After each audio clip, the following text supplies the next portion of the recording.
same thing and make the reward a tzedakah box or something, and then you talked about using a tzedakah box. Now you have your own use. In other words, you're giving them something, but it's something that they can do more mitzvah. Right.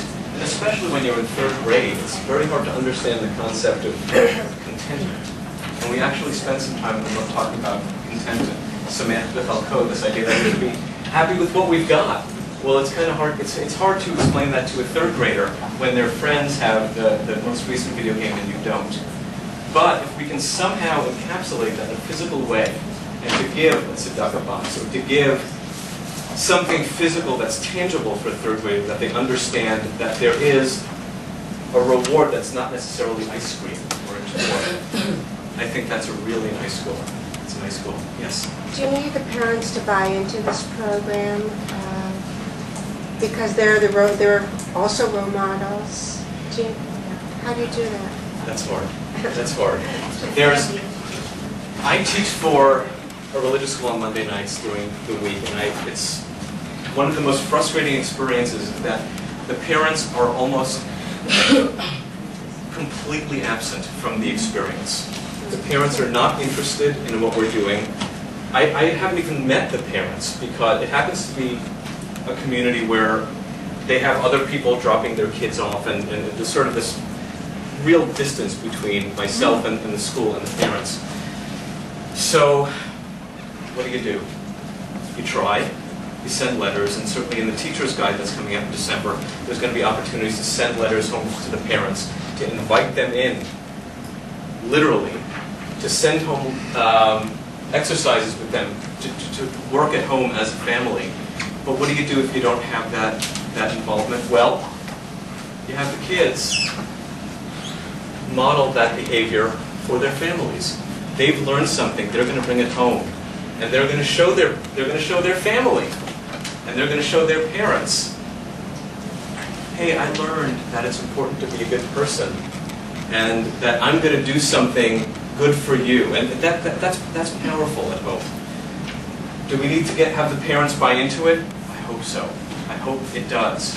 But the book starts with the child. The book speaks to the child.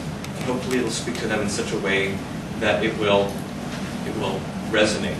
While you're saying that, the theme of the book, if you open up to page 8, is this idea. You see a big ripple. And we create this metaphor that our lives are stones on a still lake that resonate outward. And our actions have impact on everyone around us, whether or not we can see it, whether or not we know it, and whether or not we hear about it later. Okay? So it would be nice to have that parent involvement and to have that connection, but the goal is for the child to understand why and how to be a mensch and to create that ripple effect in his or her life. In my old congregation, we used to do, and we had created a mitzvah achievement program. It started at the beginning of the year, ended at the end of the year with a mitzvah achievement program, and presented in front of the parents everything they learned. I could see something like this as a mention achievement, and at the end of the year, all the kids get mention awards, that they were a mensch, and this is what they learned. And well, you must have been reading my mind, because it's actually, if you turn to page 1, I'll just show it to you, on page 114 and 15, at the end, the kids earn their mensch diploma, and they fill out a fill in the blank, and we present it in such a way that the kids are going to succeed. The kids are going to succeed at earning their mensch diplomas, and this is something you can hang up in your classrooms, you can hang it up in the social hall, invite parents, attach a picture, and you can make a big deal out of it. And in that way, that's your ice cream. Because now you can show off to the kids that they have achieved, that they are mentioned, and they can feel good about that, and that's going to taste good a lot longer than the ice cream. Does this have a teacher's guide? Yes, the teacher's guide will be available in December. We're working on that now.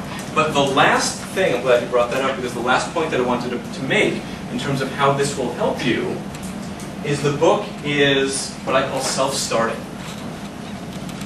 Any book, and and any experience in school is going to require a good teacher who's going to bring that home to the experience. This book, we hope, we believe, will help kids to learn and experience in and of itself. It's something that they, in theory, could bring home and read and understand, even outside of the context of a classroom.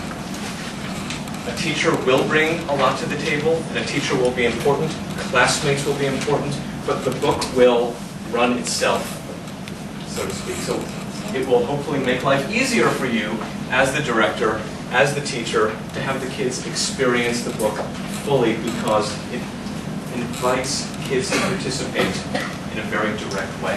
Yes? So I teach fourth grade Judaics, and I would love to integrate that. So how would you recommend integrating into the curriculum? Doing it as a separate unit or running it through the year? Good question. Actually, the teacher's guide gives all sorts of ways. It can easily be a full year course, where that's what you do in your fourth and fifth grade years. It can be, you can do a chapter a month if you're also doing holidays and Torah.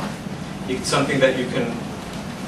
Somebody this morning actually came to me and said, I have some students in my class who are ready for an extra challenge, but the rest of the class is white, so they're breaking their class up. This can be something either for the kids who are ready for an extra challenge, or kids who need a little bit of catch-up. And I'll tell you why it could be good for the kids who need a little catch-up. It's designed in a very colorful way.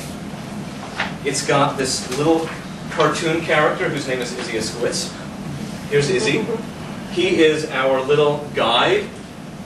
He's a little cartoon character who says irreverent things throughout the book. And I found that it helps kids to feel a connection to the book, to the character, and they're experiencing the book in a different way.